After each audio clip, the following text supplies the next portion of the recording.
episode of Full Funnel B2B Marketing Podcast. And today we kick off the Abm series as promised.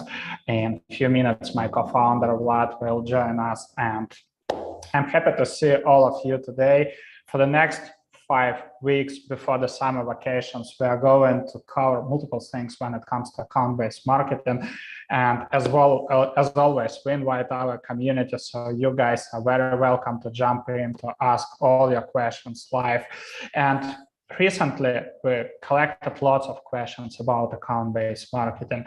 I just was going through all the questions and structured them into 5 different buckets. The first one that we are going to cover today is all about the Abm Maturity, Abm Stages, and Abm Stack. And there is one specific reason for this. Quite often, when it comes to account-based marketing, when marketers reaching out to me, they ask a question like, what stack will you recommend to us? What should we purchase? Should we buy this software? Should we buy that software? And I'm always smiling because software is not the process. Software is not account-based marketing. Software is not the strategy. Software can help to refine the processes, to accelerate the processes, but software can't replace the processes by itself, right? So before purchasing any stack, before purchasing any software, you need to develop good process. Next thing is that when it comes to account-based marketing, I don't honestly understand why, but like in 9 of 10 cases, marketers think that Abm is all about generating net new revenue. So I'm asking the following question, like, what's your goal with account-based marketing? And it's all about generating leads or SQLs or whatever, sales qualified opportunities, sales accepted leads, you know, all this marketing slang, correct? So I'm saying, but what about other goals? Have you ever thought about accelerating your pipeline? Have you ever thought about preventing churn of your enterprise clients, right? Have you ever thought about expanding the deals with your clients? Because these are the ways to grow the revenue without generating net new pipeline. And like usually marketers are staring at me, nobody even thinks from that perspective, from that angle. And this is really important, right? So before diving deeply into account-based marketing, you need to understand that Abm is way more than just generating new accounts. So today we want to focus on basically several topics: Abm Maturity, Abm Stages, right? How to go from 0 to Abm and what should be you doing at every stage, and basically the stack that you might need at each of these stages. You guys are welcome to ask your questions in a Zoom chat. I will unmute you if you want to jump in. You can start video, you can, and basically I will give you an option to unmute yourself so you can ask the questions, and we'll cover everything that you brought to the table today. Meanwhile, quick question, where you guys are coming from? Type in a Zoom chat. I'm calling you from Split, Croatia. And meanwhile, I will let my co-founder Vlad jump in.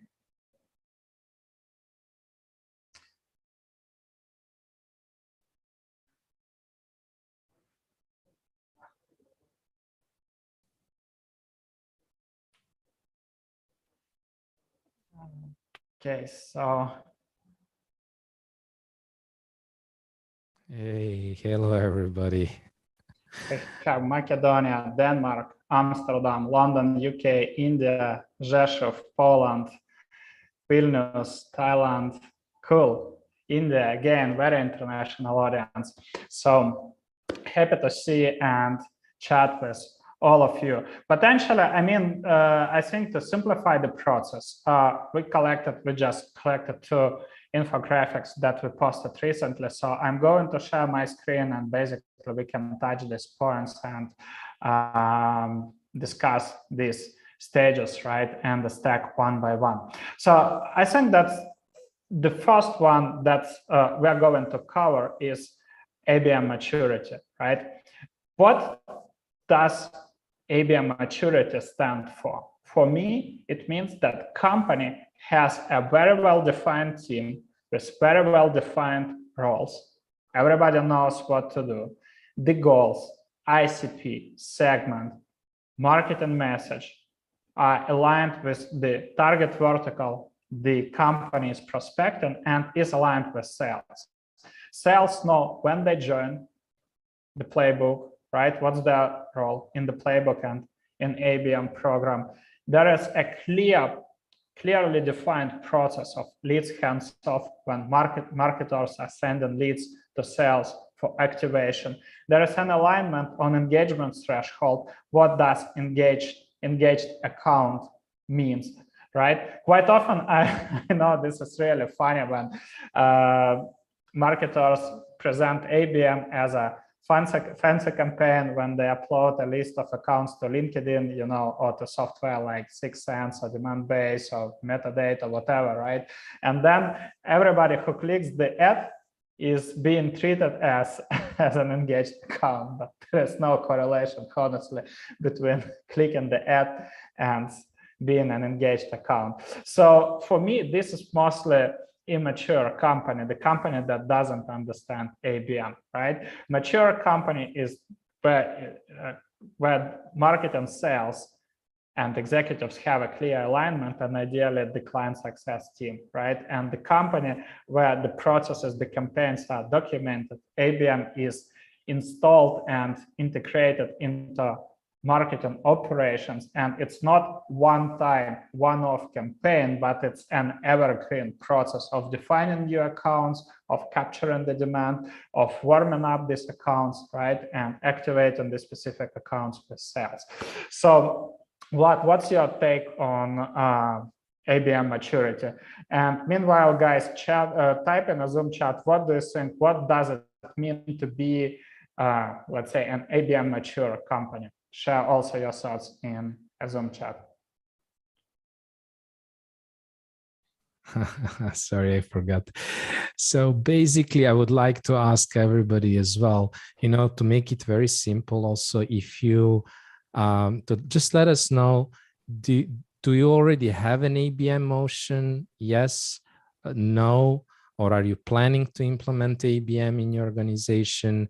Just to start from that, I think that would be very helpful for us to understand where we should be focusing on as well.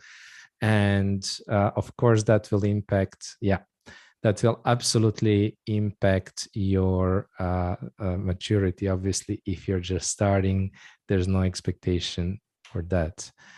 Okay, doing parts, not structure, planning to start. Some people have it, done it in the past. My take on this, Andre, I think the main message that I'd just like to give to people is that something that we very often see in practice is that basically people try to run before they learn to walk. And what I mean by that is, for example, we work with a client where they've implemented a so-called ABM campaign where they really from the very start started focusing on making it scalable. But basically what they were doing is that they were running a huge amount of accounts, thousands of accounts. They were running some display ads. They were sending them some messages and trying to engage those accounts. This is not how you start with ABM. So really very important to use this maturity, these different phases to understand, okay, here is where I am, and here is what I should do next. And again, don't try to run before you learn to walk. And we are just going to address this in a moment. And I see that a lot of people are trying to, or planning to implement, or trying to implement, maybe have bits and pieces, etc. So I think the next message is going to be really, really relevant. And that is like, how do you get started? What is the first phase? Yes, exactly. And we received this question from the community, also the question, how big should be the team? And the truth is that, look, if you are going to implement any new marketing program. Doesn't matter if it's account-based marketing, demand generation, whatever you are going to implement, you always should start small. Why? Because you are running some operations, right? You have your marketing plan. Sales are doing their sales activity. And in order to run any program properly, you need to allocate lots of time. Why? Because there is a learning curve, right? You'll definitely learn the new process. Next, you need to onboard people. You need to create the playbook, and you need to follow the framework, right? You can't skip the steps. When it comes to account-based marketing, if we'll try to simplify a simple campaign, or basically share with you the framework for a simple campaign, it's all about, let's say you have done the fundamental things, the strategy. So you know the verticals, you know your ICP, you have account qualification and disqualification criteria, and you have the sources to build a list of accounts. These are the fundamentals. This is the must, right? Then the campaign setup is very simple. You do the account research to identify the needs, the goals of target accounts. You recreate the buying committee. Next, you're going to create a playbook to warm up these accounts and basically create demand for your program from these specific accounts. Next step is tracking the engagement threshold, and when the engagement threshold is achieved by a specific company, you do the activation part with sales, and finally the sales follow up, because there is a high chance that, especially if you're doing a pilot campaign, right, you won't do it properly. Why? Because we see this all the time. Companies make mistake with account qualification and disqualification. Companies make mistake with ICP development, with lots of the things. And the pilot campaign helps you to validate your ideas, your hypothesis, also with the marketing message, with the value proposition, right? You get the feedback from the accounts, and then you'll be able to improve it. So to launch any program, you need to start with the pilot campaign, and it's really simple. You start with one market, one vertical, one SDR, one marketer, one source of intern data. And this is really important. I would love to touch this point. This is really important to identify accounts that are already aware of you, of your company, of your product. Why? Because the chances that, let's say, you'll accelerate this cycle, the program, and get a positive reply would be much higher than just adding a wish list of accounts. This is the most common mistake.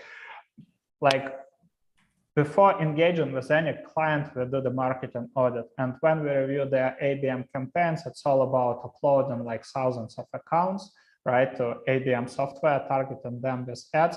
And when I ask a question like, why did you select, let's say I just randomly pick up one account and ask, why did you select this account? What's made you think that this account might be interested in your product? And they always reply, because they fit our firmographic data. They don't focus on other parts of ICP like qualification, right, and disqualification. It's just because the company, let's say in New York, and is in fintech industry, without any input to buy or any need or any goal. That's why it's totally makes sense, first of all, to identify disengaged accounts using one source of intern data. Next one, when it comes to warm-up tactics, traditionally in ABM, like almost everybody is running air coverage, the display ads. But recently, one person from our community posted a piece of content about running display ads and asked, but what if your target audience is not active on LinkedIn? What if they have this ads blindness, right? You guys all know that we don't click that much the ads right nowadays. Most of us ignore all of the ads. So that's why this, let's say, ads blindness exists. So what's in this case, right? So what you're going to do, that's why you need to have different warm-up tactics that should include more, let's say, manual warm-up, more manual engagement. Next one tier. Usually it all starts with one-to-many. Again, as I said, uploading like hundreds of accounts to like any software and targeting them with the ads. But the truth is that this is not even account-based marketing. I honestly don't believe in one-to-many campaigns. this, when somebody says, I want to run one-to-many, for me, it's more about running the demand generation and the awareness. And you can do it completely differently. You can do like the thought leadership, you can run the events, you can do the content distribution, content collaboration. There are way more better ways than just running display ads. Ads can refine your strategy. Ads can refine your, let's say, demand generation program, but they can't replace the demand generation program by itself. So you need to decide for whom you want to create the program, for tier 1 accounts with the highest revenue potential, or for tier 2 accounts with, let's say, medium revenue potential. And then one goal. As I mentioned in the beginning, it's not only about generating net new revenue. What you can do, and this is the lowest hanging fruit, start the deal expansion campaigns. If you have several enterprise customers, right? Potentially, you sell to one department inside this account and other departments are not using this product, but you have the use cases. So your goal is to run campaign to upsell your product to the new departments. Or maybe if this company has branches, right, offices in different countries, you sell to one country, let's say to United States, in the United States, and they have office in London, UK, right? So your goal is basically to run upsell campaign and sell it to UK. Why? Because you can immediately create the case study with this client, right? You can get an interest, and you can do, like, again, don't want to dive today into different warm-up tactics because we'll have session about this, right? But you can do different warm-up tactics, and you can generate net new revenue without generating new leads, right? It's quite controversial to what many companies think about ABM. And finally, 10 accounts, 3 buying committee members maximum. Why? Because if you want to do it properly, like I mentioned, put these accounts through the account qualification criteria. Next, do the account research. Then do the research for every buying committee member. And if I have 10 accounts and 3 people in every account, then we have 30 contacts in total, and it will take time, just believe me, to do it the right way from the beginning. So usually if companies involve multiple people, they don't have patience, right? Everybody says, okay, when we'll get the results. So marketers try to accelerate the campaign. They just keep the most complicated, but the most important steps, right? And go just try to warm up, and activation warm up is, again, very simplified. Then sales do the follow up and they don't get the results. And that's the real problem. So this is the most important part. As Vlad said, learn how to walk before running, right? So start as small and as lean as possible. Would you like to add something, Vlad, here?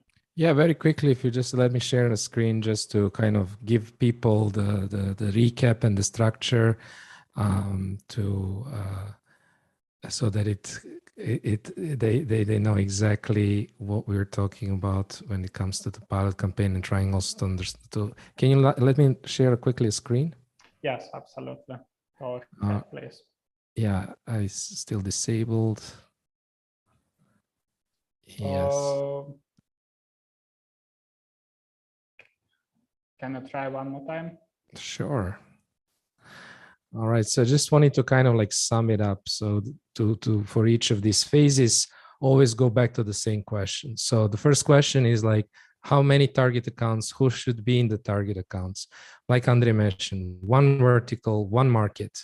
And you can look at, either you can look at the existing customers, involving them into the pilot campaign. And Andre already mentioned that you can look maybe at frozen deals. What I mean by that, or stale deals, like, so you have spoken to that account, there was some intention maybe, but it got frozen on a way, you didn't hear back from them. So potentially this is a way for you to learn what's going on.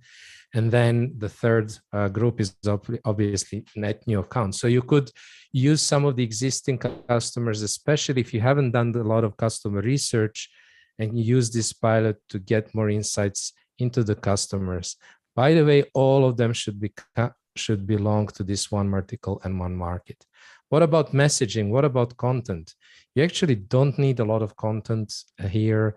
Also in terms of messaging, what you're doing at this stage is really focusing on one vertical. So you will have a vertical hypothesis. What I mean by that, you will have a value proposition hypothesis for that vertical. Like, how does your solution specifically support customers from that vertical? Why is it a better choice than the competitors? You might have, if you have a vertical case study, it was a really good idea to use it as a piece of content, probably the only piece of content that you might need to create or update, or maybe not even, you might already have it. And then what we really like to do in this pilot campaign is also focusing on generating buyer conversations. Now, let me take a step back, because it's interesting, like, why so little? It's about learning how to walk before you run, but it's really also about, like, if you have this like big campaign and you run this campaign, you don't really know why this campaign is working or not working. It's like a little bit binary. You just get like, oh, this is not working as they planned, and we don't really know why, or it's working. So by focusing on a small amount of people, and by focusing on actually getting those conversations, you can learn a lot about the why. You can learn a lot about this vertical. You can learn a lot about those customers. So that's why I say, and the content really here is basically, you can, if you're generating those conversations, you can also use that as social content. In terms of warm-up plays, usually and we'll talk much more about it, use content co-creation or let's say co-creation, like very small events that we do together with a partner or a buyer, and or social engagement, and usually LinkedIn. So somebody, I think Susan asked about channels. Well, here is a kind of like, for example, it could be like for warm-up, it could be simple LinkedIn email to reach out to customers initially, but really not pitching them, but actually moving them into the warm-up play, which we will talk more about. And then when it comes to activation, Andre mentioned this, you want to zoom in and research each customer, research each buyer. So it's a lot of one-on-one. And it is the same thing. And some of you maybe have heard this advice when you're writing a marketing material, or you're writing a cold email or whatever. Don't write for the market. Have one person in your mind who you're writing for. And this is a similar approach, but taking it one step further. Make sure that you're first writing one-on-one before maybe later scaling that and using and creating some templates, etc. At the beginning, do it one-on-one. Andre mentioned also team, one marketing, one SDR, and technology. Super simple. Just basically your CRM, maybe LinkedIn Sales Navigator, and potentially a simple contact database. So I will just come back to this every time for each phase, so we can answer the same question every time. And this way you can understand the differences between different phases. So back to fundamentals, right? And this is really important. As you can see, the stack is really lean. You don't need to have a fancy stack. Maybe if you want to, let's say, somehow accelerate it, I just created like a simple version of the stack for you. So it's LinkedIn Sales Navigator, as Vlad mentioned. If you have some money, you can use Zoom Info, right, to enrich the accounts. And I mean, it just will simplify the process of enriching accounts, collecting the data about head office, email, phones, etc. You can find this. I mean, you can do this, the manual research, if you don't have money to pay for this software. So it's really, really optional. The next option is something like Lead Feeder, right? So this is the website reveal. This is the software that helps to reveal website traffic, right? So you can see the accounts that have visited your website. And from my point of view, this is the best way if you want to focus on net new revenue, if you want to focus on generating sales qualified opportunities, right? That would be the best source of intent data. There are multiple alternatives to Lead Feeder. You can use Happier Leads, you can use Albacross, whatever, right? Lots of them. you decide. So next one is hunter.io. Again, this is a software that helps you to find the emails of your target buyers, because in your sales outreach, still email is one of the channels for activation. And let me make it clear what I love to do, but this is optional. Again, we are big fans of direct mail. Why? Because direct mail cuts through the noise, right? You send these parcels with the personalized proposal, with the gift, and it always attracts the attention of people. And then we receive the notification that the parcel was delivered, and the next step is phone follow-up. And it has nothing with the cold call. Why? Because you're following up on your proposal. So you say, hey, I'm Andre, I sent you this parcel with that gift, and I just wanted to ask your feedback about it, right? And why phone? Because this is your opportunity to get the feedback about your proposal. And if, let's say, if account says I'm not interested, if your target buyer says I'm not interested, right? Sorry, you can always follow up with the questions. Why? Because you did the research. I mean, that's why I'm saying the research is really important. You know, there is an evidence of a need in your product or service. You know exactly how you can help. These are the prerequisites of account-based marketing, right? So you can ask additional questions. And this is an opportunity either to identify the root reasons, the root reasons why they are not interested. And in this case, you can use these reasons to add them to your disqualification criteria. So in future, you won't spend time on these accounts, right, that are not going to buy from you. And otherwise, you can also figure out that they didn't read it thoroughly, right? So you can ask additional questions like, can I ask you, your feedback about this one, for example, and for your value proposition. And usually this is an opportunity to ask additional questions. I'm saying, okay, I'm not going to push you, but would you mind to share with me if any of this, what I have shared with you, resonated with you and might potentially fit with your needs, right? And this is the way to validate your value proposition, because if people said, okay, this is completely irrelevant, this is completely irrelevant, then you know, okay, something is wrong with your marketing message and value proposition. But they might say, okay, this sounds interesting, and then you know, okay, this is the way how I should present and what I should put in front of my target accounts, right? And that's why we're always saying that pilot campaign is usually all about the learnings, right? So you might generate the results, but comparing with the future results when you'll be scaling account-based marketing, these are, of course, miserable results. So it's more, we treat it as a learning opportunity to refine ICP, to refine marketing message, to get the feedback from the market, etc. And then we are going to the second stage. But meanwhile, let's check the questions. So one of the questions was, what if the buying committee is about 3 people? I mean, of course, if you are targeting enterprise accounts, you might have more people, but that's why I told, and Vlad mentioned this in the comment, it's just the prerequisite for the pilot campaign. You won't be able, honestly, if you are doing it for the first time, you won't be able to do the proper, let's say, campaign execution if you'll have more contacts. Because again, consider that you have other duties, right? You are responsible for other things at your company, and you need to run other programs. So you won't have that much time to do everything properly. And we honestly believe that any single campaign that you plan to launch should be done properly right from the beginning. So that's why. The second question was about the channel. Could this pilot campaign go? I mean, and this is really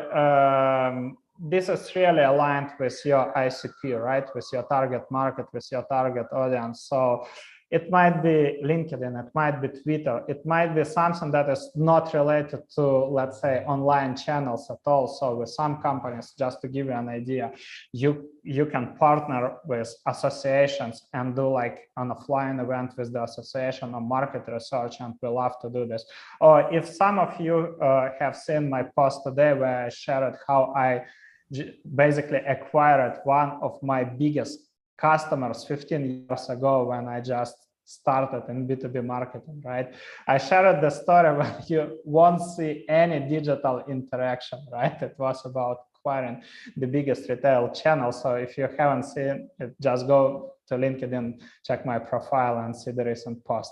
This is another story, right? So the answer to this channel is what channel to use is basically you need to go to interview your customers. We always use customer insights to define what channels we are going to use for the warm up and for the activation. And it's unique. There is no, like, LinkedIn is not silver bullet, Twitter is not a silver bullet, Reddit, Quora, or any other channel is not a silver bullet. You need to define it with your best customers from a specific vertical. And the next step, right, after the pilot campaigns, and when you see, okay, so probably you need to have let's say 2 to 3 campaigns to nail the process. Usually we see it, right? So when you have a good positive reply rate, when you have a good engagement from strategic accounts, when you nail the process of selecting the right accounts. So instead of doing the one-off campaigns, you can turn it into, let's say, an evergreen process and add it to your marketing operations. And this is exactly the operationalization stage. We have 2 parts when it comes to operationalization: ABM operations and new pilot campaigns. Would you like, Vlad, to share your experience with ABM operations? Absolutely. Again, if you let me just quickly share the screen to give people the same answers to the same question. So that's what Andre was talking about. Like in the second stage, you actually have 2 parts. Like the first one is new pilots and the second one is operations, right? So I left on purpose the exact, you will see on the yellow ones are exactly the same same activity, same channel, same everything as before. But now our focus is on taking this and operationalizing it. It's a bit of a hard word for me. But essentially what this means is, it means that you have tried different ways to warm up your accounts. Maybe you've tried whatever warm-up play, you've tried one way to reach out to people, another way, and you've seen stuff that works, and you've seen stuff that didn't work. So what your goal here is now to document your learnings, to first document the process that worked. Okay, this is what we did, step by step. This is how we build the list. This is how we found the account list. This is the intent data that we used. This is, this intent. We also tried this intent data, but it wasn't a good fit for us. It didn't really pan out well, whatever. Then this is the exact format play that we use. These are the scripts that we use to reach out to people, to invite them to whatever content co-creation, whatever we use. This is how we engage with them on social. Like really, for each of these steps, actually documenting them and creating what we like to call a playbook that you and your team can actually use to repeat your success. And because you're doing this with one marketer and one SDR at the beginning, obviously this playbook is going to be really important. Because with that playbook, you will be then able to train new people if you need to train them, but also just for yourself, also knowing what worked and what not worked. So the next time you do it in the right way, right? So that's really what it is all about, this operationalization. The idea is, okay, we've done it once, we got first signals from the market. Now we want to turn it into an evergreen process. We want to turn it into a process that we can keep running. And when we repeat it, it's going to give us repeatable results. So at the first time, your goal is, let's figure out what works. Let's get these early signals, these leading metrics, the accounts are being engaged, and like we're having these conversations, we're discovering accounts with the needs. Maybe there's not opportunity yet because our sales cycle is so long, and the accounts that we selected weren't really yet in the market, but we are seeing all these positive signals. The second question in this second phase, or the question in the second phase, is, can we turn this into evergreen process so that when we repeat it, we are getting the same results. We're getting positive results, right? At the same time, Andre mentioned that we have basically two parts of this phase. And on the one hand, you're really working on operationalizing, making this into a process, documenting, etc. At the same time, you can pilot other things, let me just remove this. I didn't want to overwhelm you, so I just put this temporarily. So you're doing turning some of the stuff that you have already tried, turning that into an evergreen process, documented, that you can like repeat it. On the other hand, you can start doing other activities, piloting again, right? And parallel running this pilot. So in terms of messaging and content, maybe you can start sharing content on social media, let's say thought leadership content on social media, just focusing on social media. That's it, right?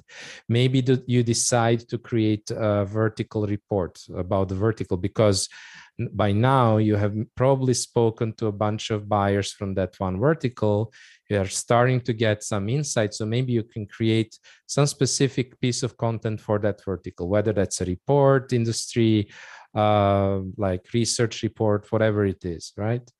And maybe at that stage, you can start trying to do some vertical outreach. I've done this like 10 times with 10 accounts, with 30 buyers.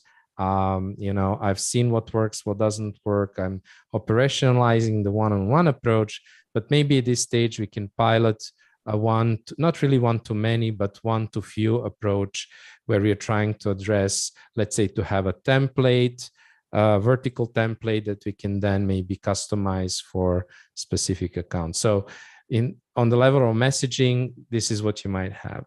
On the level of warm-up plays, because now you're starting to have more content, you can include content distribution to use as a conversation starter with your accounts, to make them aware of what's, of course, of the benefits of your product, of like the benefits of your category to begin with, perhaps, and the product, and why you're maybe the right choice for them.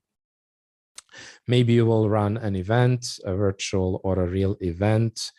And maybe at this stage, you might, if you have been doing some thought leadership on social, maybe you will start repurposing that into a newsletter, or maybe you will do this later, right? In addition, for activation, like I said, maybe what you will do on the to start the testing is, instead of like doing just one-on-one, maybe for tier 2, you're going to start testing a vertical plays where you're going to send a similar outreach to the same types of roles in the same vertical. You're still active in that one vertical.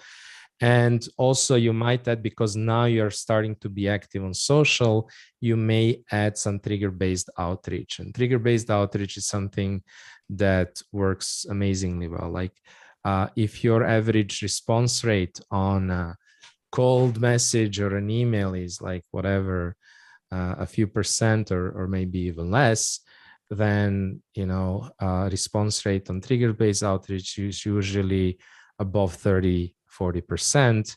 And when, like Andre mentioned, when you're doing one-on-one personalization and you're sending them direct mail, and you're using like a parcel with maybe some personalized attention grabber, like a gift or something, you can have response and even response rates of up to 100%, right? So, and then in the team, like, while at this stage, your one marketer and one SDR were all you needed, and all you were doing, and you're still working on operationalization with the same people, maybe at this stage you can like involve ad hoc support from other marketing departments. Maybe you can involve, for the specific like report or the event, people from content or from field, right? So in this way, you're not really in growing your ABM team, You're just maybe ad hoc using some of the other functions and roles. And yeah, in terms of the technology stack, it remains quite lean and simple. Maybe you will add some intent sources. This is actually a good idea. Maybe you will use one of those second-party intent sources. I don't know, for example, if that's relevant for you, G2Crowd or whatever other intent source. Maybe you will use, because you're starting to get active on social, maybe you will also use some of the, let's say, social listening, or looking at how people are engaging with your content and with your brand on social, using that as a kind of intent source. And you might gradually use in a very simple way your marketing automation, maybe for that newsletter, maybe to invite some more people to that event. But really here it's a very, very lean use, let's say, of marketing automation. And only if you have it, I wouldn't like specifically implementing in this phase at all. So Andrei, do you have a 2 cents to add to this stage? Or otherwise, if you want to share your graphic with the tech stack. Absolutely.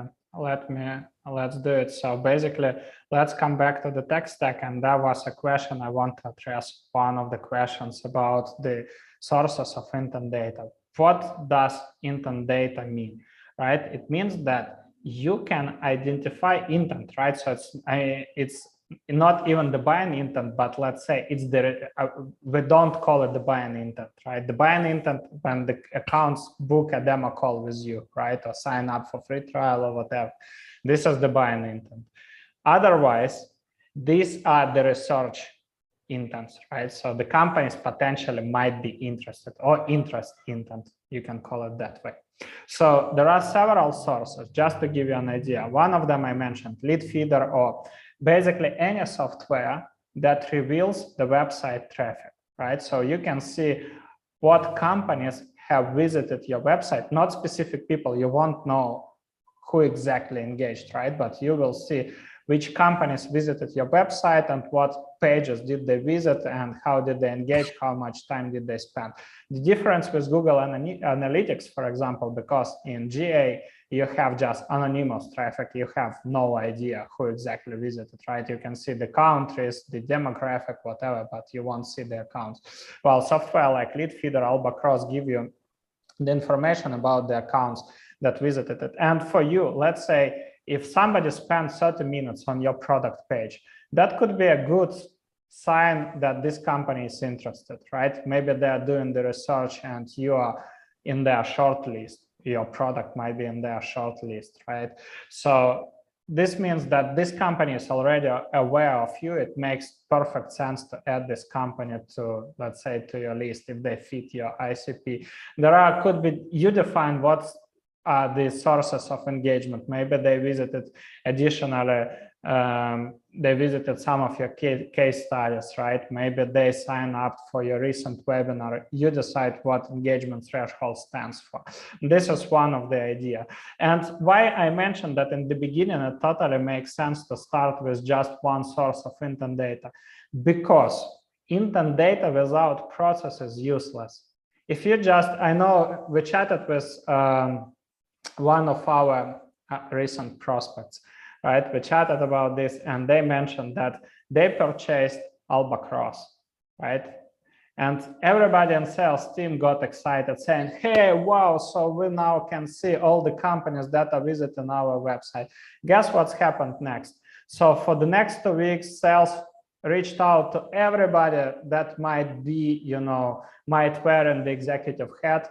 So to everybody from these accounts, of course, they got like low reply rate, and then they told it doesn't work, etc. Because again, you need to build a process. Somebody needs to regularly track this intent data, then filter it through account qualification criteria. So you add only engaged accounts and only accounts that qualify, right, that fit your ideal customer profile. Next, you need to store it somewhere. So you need to transfer it to the, let's say, CRM, and you need to have a good process of what doing next, right? What market, how are you going to basically warm up these accounts. That's really crucial. And that's why we highly recommend before building a huge stack, right? Before adding multiple software to your stack, start with one, build the process, because later it would be way easier to add new tools, right, and use them the right way. So for the operationalization part, you can use software. Vlad mentioned marketing automation. So it could be something like Active Campaign, for example, which is really perfect if you want to add email touches, but nurturing touches mixed with, let's say, display ads. In this case, it totally makes sense because, let's say, if people sign up to your webinar, right, then you can have like additional nurturing sequence. When it comes, I don't even want to dive deeply in the nurturing. It's not about this like bad automated emails when you pitch the product and say book a call, etc. But it's more about educating people the same way like we do the thought leadership on LinkedIn, right? And you can add, this is the best part of Active Campaign, you can add these people to custom audiences, right? And you can continue nurturing them with specific demand generation ads, right? You can use software like Bombora to identify new accounts. Bombora helps you to, they have this feature and it's free called company search. So you can define your target verticals, target markets, and set up the keywords. Like in our case, it could be account-based marketing, B2B lead generation, and then they reveal the companies that are searching on Google for these keywords, right? So then you can connect with these accounts, you can do additional account research to see if they're a good fit, etc. You can use 𝐸𝐸, so the review software, right? So they can provide the insights of who is looking for different solutions. Or build with, so you can use, for example, you can use build with to build a list of accounts that use a specific stack. For example, the first thing that came to my mind, if you are a Salesforce partner, right, or you sell a product that is built on Salesforce ecosystem, right? So with the help of build with, you can identify companies that use, for example, Salesforce. So that's an additional part. And again, your goal during the operationalization part, make the pilot campaign that you are running a part of your evergreen process. What does it mean? So it means that with a defined regular schedule, somebody tracks the intern data, somebody qualifies these accounts and regularly adds these accounts to CRM, then you know how to warm up these accounts and activate these accounts. So it becomes an evergreen process. At the same time, you need to run new campaigns because so far, remember this one, right? One specific goal. So if you did an expansion, right, then net new revenue or pipeline acceleration, they are slightly different in terms of execution, right? In terms of warming up these accounts. So each time that when you define a new goal for your ABM campaign, you should treat it as a pilot campaign. And unless you'll run all the pilot campaigns, unless you'll build the processes, and unless you know what works, you shouldn't be scaling this, right? Once you define, once you see that you are getting traction with your campaigns, next step is documenting these campaigns and making them evergreen process, and only then you can start scaling ABM and involving more people. Most B2B companies are doing completely opposite. They start from the bottom, right? They start from the end. They try to involve, they bring, I don't know, somebody might be listening to this podcast, somebody might attend our webinar, or I don't know, heard about ABM on one conference. People get excited, tend to think that this is a new silver bullet strategy. It's like ABM is a magic wand, you know, so you can immediately like convert any like dream account into customer, Apple, Microsoft, whatever, right? Nike, so Adobe, all these companies, but ABM is not a magic wand, right? So you need to have, that's why we're again emphasizing on account qualification and intent data. So this is really important, but if you involve everybody, imagine how hard, how difficult would it be to onboard everybody, to explain the processes, to build the playbook. And keep in mind that at the same time, everybody is busy. So the more people are involved, the worse would be your execution. We have seen this always. There were no exceptions, no exclusions. All the time, companies try to immediately involve everybody. That didn't work. What works if when you have a, let's say, ABM project owner, a person who is in charge of the ABM program, right? And let's say this is somebody from the marketing team. And this person spends 80% of their time, of his or her time, on running the right way, the pilot program. And then they involve one SDR who might spend, let's say, 20 to 30% of his time or her time to do, let's say, the warm-up and activation part. And then it might work. And these two people, they document the processes. And once they get the results, right, they can clearly present these results to other team members and to the executives. Then it would be a right time to scale. Susan, did you want to ask a question? Go ahead, please. Great, thanks, guys. Thanks for having us. You suggested that it's a good practice to start ABM with deal expansion, if I got that right, because they are already aware, so that it's easier. Marketing is usually accounted for net new revenue, or in the kind of the more the old-fashioned ways, MQL. So it's more like first step for a CCO to say, okay, let's go for net new revenue. So what if you start with deal expansion on current customers if they already have account managers? Does that bite, or how do you see that? I would share my experience, and then Vlad can drop some five cents on this. So basically, deal expansion starts with your existing clients, right? You need to identify for the expansion, right? You need to identify the accounts where you can upsell, either to different branches or to different departments, right? So if the lowest hanging fruit is basically to identify the accounts where the product adoption is high. So you have lots of power users, they're like using the product quite actively and they're getting the results. So you can use this case study. And then there are multiple ideas how you can warm up the accounts, just to warm up the other units from the same company. You can ask for an intro to get acquainted with like decision makers and with the buying committee from different branches or let's say different departments. Next, you can promote the case study to these people. You can ask to share your in-house champion to share this with these decision makers. You can do the direct mail. You can try to book, let's say, an interview and combine two things, basically run customer interview and record it as a case study and then share with these people. You can focus on a specific part, let's say, and that's why you'll see where the ads are in this process.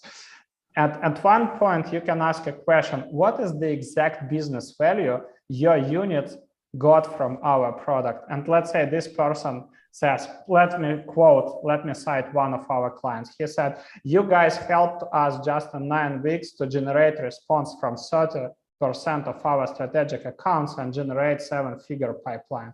That's enough, right? The length of this video clip is around 30 seconds. Then you just upload it and start targeting with this specific clip, these different decision makers, right? And this is exactly the power. So next step, you can create a dedicated content hub with additional, basically where you could put additional content units, answering like frequently asked questions, sharing the onboarding process. Again, maybe you can get the testimonials and quotes from other power users, right? Just to address different buying committee members. And the best part that you have this in-house champion that can introduce you. So the cycle of this campaign is way faster comparing to any other campaign that you might run in your ABM program. Yeah, just wanted to add a practical issue, and I think Susan also mentioned, okay, how do you work with the account manager who is now in charge of that account? What do you do if your KPI is net new revenue, etc.?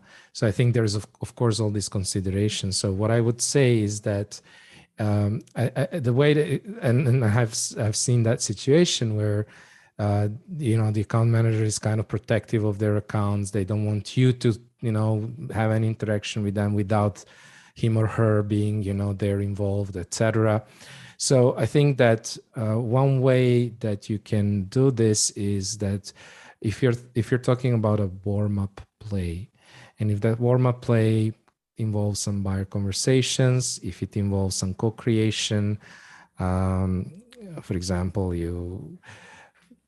we were mentioning like this industry report, right? And we always advise that the best way to start such a campaign is with existing accounts. So this is not really an upsell yet, right? But it is doing two things. It is doing one, creating, let's say, social proof, so that it's going to be much easier for you to get in touch with people from the existing accounts and involve them in this warm-up play. Whether you're running a local event, whether you're creating some sort of a market report, whatever it is. But two, and you're using that as a social proof to get the net new buyers, net new accounts involved.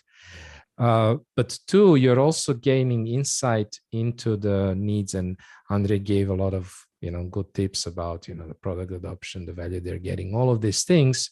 So even if you're not, let's say, you're not in a position to run a full expansion play, you can start identifying accounts within existing accounts with opportunities and use that as a leverage to get the buy-in also from the account manager, and eventually also roll out. So you can do, let's say, the part of that is going to be useful anyhow. For net new accounts, it's going to give you insight into the existing accounts and opportunities. And then you can use that as a way to build goodwill and potentially roll out a simple pilot expansion play on one or two accounts that you agree with your account manager. And then I just wanted to address that there was another question from Busra. I hope I'm pronouncing your name correctly. What do you think is the best way to localize the playbook when it comes to scaling in bigger scale companies? And Busra is giving us two options, like A, global teams should provide the account qualification criteria so local team can build their own list, or B, global team creates the whole account list and hands it over to the markets. So first of all, just like taking a step back, when are we going to new markets? Let's say we have done our pilot, right? And we've done it in the home market, whether that's like the, where the headquarters is, wherever you're doing this, wherever you're introducing the ABM. That's the first step, right? The second step was, okay, we figured out what works. Now we have created operations, playbooks, all of that jazz, right? We know the account qualification criteria. We know how to build a list. We know which intent data works, et cetera, et cetera, et cetera, before we would go to new markets. So adding new markets is actually a way to scale. Just wanted to put that in context, in a perspective. Now, I think that, yes, definitely you don't want to start from scratch in a new market. You can use all these insights and playbooks that you have developed in the home market, let's say, but you have to also treat them as assumptions or hypotheses, because I will give you very, very concrete examples. Each market, we know each market is different. And again, it will also depend, of course, on how you're structured. But my assumption is you have the local team, which has its local VP of marketing or marketer, and it has the local salespeople. They're focused on the market, and they're the ones who would be running the ABM play, right? So that's my assumption. So what do you do then? Well, I think, yes, you want to try those playbooks, work closely with the new market to implement those playbooks, but also treat them as hypotheses, which means that, for example, the criteria may not be the same. I don't know, for example, you're moving from North America to Europe, maybe the accounts are going to be smaller, maybe they're going to be much more fragmented over different locations in Europe, which are more independent than in the United States. There will be differences. There will be different competitors. Maybe you will need to update your positioning. Maybe the market is less mature, right? So while in, let's say, in your home market, they're looking at, latest innovations or whatever. Maybe in your market, they're more conservative. In the new market, they're more conservative. So the value proposition may not be, the vertical value proposition may not be like one-on-one translated into the localized, as you said, into the new market. So that's what I mean when I say you need to treat those as hypotheses and assumptions, not start from scratch, but treat them as hypothesis and assumption that you then validate in a local pilot campaign, right? In your original pilot campaign, you have started also with some hypotheses, but these hypotheses, you came up with them based on, studying your deals, your recent deals, won, lost, fastest, largest lost deals, whatever. You studied sales calls, you did maybe some customer interviews, whatever you did to create your initial hypothesis. Then you run your campaigns, you validated, invalidated, learn new things. Now you treat those. So you take those as an initial one, and then you go in your pilot campaign to validate that. Now, I would definitely not go for concrete questions that you had in terms of account list building. Definitely would start with the existing qualification criteria and let the local team build the account list, not just qualification criteria, also like the intent, sources, and all of that. But again, knowing that you might need to tweak this and being open to learn that, okay, actually here, we need to look at, I don't know, whatever, a smaller size companies, maybe this industry is not as well developed, whatever it is, right? And I would definitely not. So I don't think it makes sense for the global team to create a whole account list and just like top down distribute it. I hope that answers the question, Busra. Let me know, or just turn on the video or let us know. We'll just turn on your audio. Yeah, super. So Andre, do you want us to jump into the third phase? I see we are on the hour. Before if you need to go and you need to log out, before you do that, please let us know, what did you think of this session? It's a new format for us, and we're really curious to know. We wanted to make it much more, engaging, answering your questions, diving into these topics deeper. Let us know what you think, please, in the comments. Was this useful? Did you enjoy it? Let us know before you log out. And maybe, Andre, if you want to touch the last one, the scaling phase. Yeah.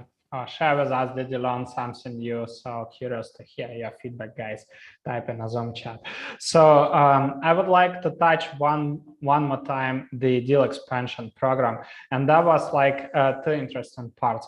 First of all, why, right? Again, because you are already selling to this account. So you have the trust. You can use, this is the best social proof. You can always say, hey, I'm working with your department or with your branch, I don't know, in the United States or in UK or anywhere else, right? That's the first thing. The second one, the ready use case, not from, let's say, theoretical company from the vertical, but from a company that is already a customer, that is already paying you money, right? And also, in most cases, you can skip the legal and procurement parts, which accelerate the sales cycle. So another funny part here is that lots of companies think in terms of net new revenue as the revenue that should come from new clients. But again, if you're upselling to the same company, but to the new departments, right, to the new units or to the new branches, it's still net new revenue, but it's coming from the same company. So which is like not so, I don't know why, but it's not that obvious for many companies. So these are the main reasons. Basically, let's wrap it up and let's quickly touch the last part. So scaling ABM. when you did the operationalization, right? When you documented the processes, when you did the pilot campaigns, and you have everything in place, you have the results that you can share with your team. Now it's time to present it to other team members and basically initiate the shift to account-based marketing in your organization.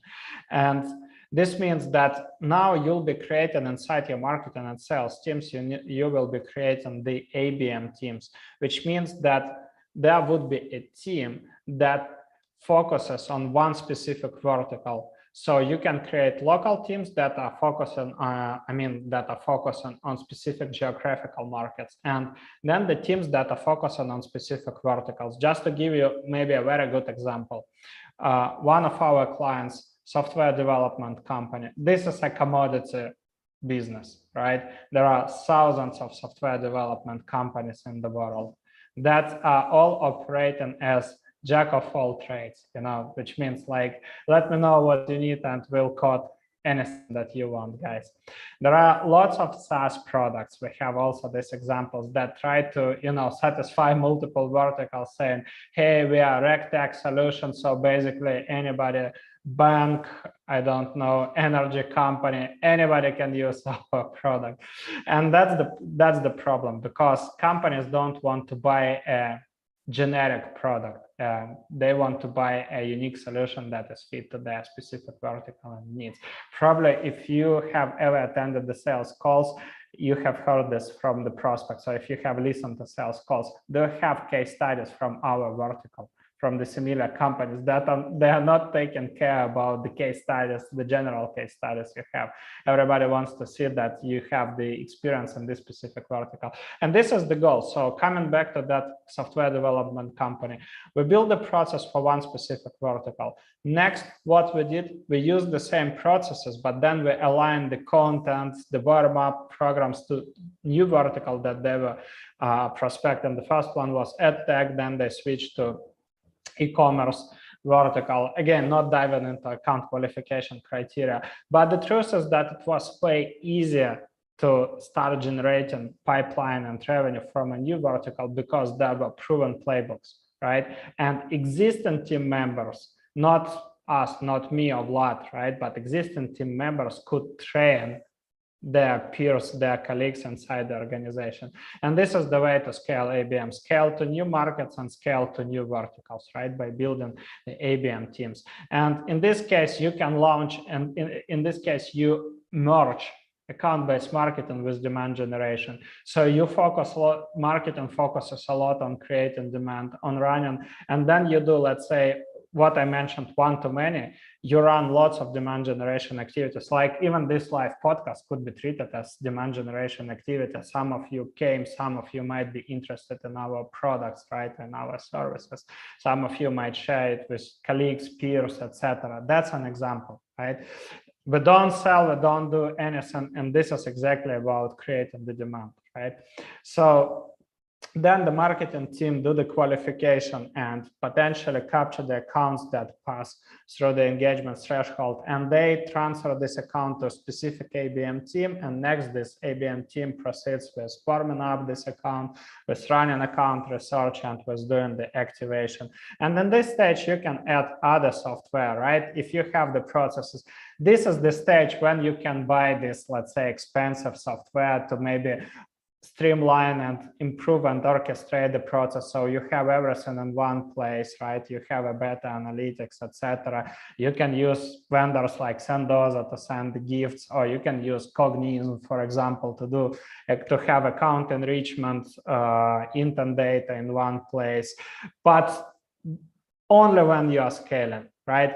Don't do it earlier. Otherwise, it would be just a cost, it would be just the spending. And just believe me, in a matter of time, if you won't be getting the results from ABM, you'll be getting lots of questions, lots of unpleasant questions from CEO and CFO. Why did we pay, I don't know, 20K to 𝐸𝐞𝐫𝐞 and we are not getting the results, right? Why did we pay like 35K to metadata or demand base and we are not getting the results?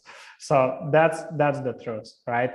Only when you build the processes and now you can improve this let's say, refine, get better analytics, better coordination, integration with your CRM, then you can add these programs. And this is the way how you are going to ABM and to become ABM mature company. So for us, ABM maturity means that you have processes, right? Your pilot team have documented all the processes, so everybody in your organization can train the new people, and new people can get the detailed playbooks.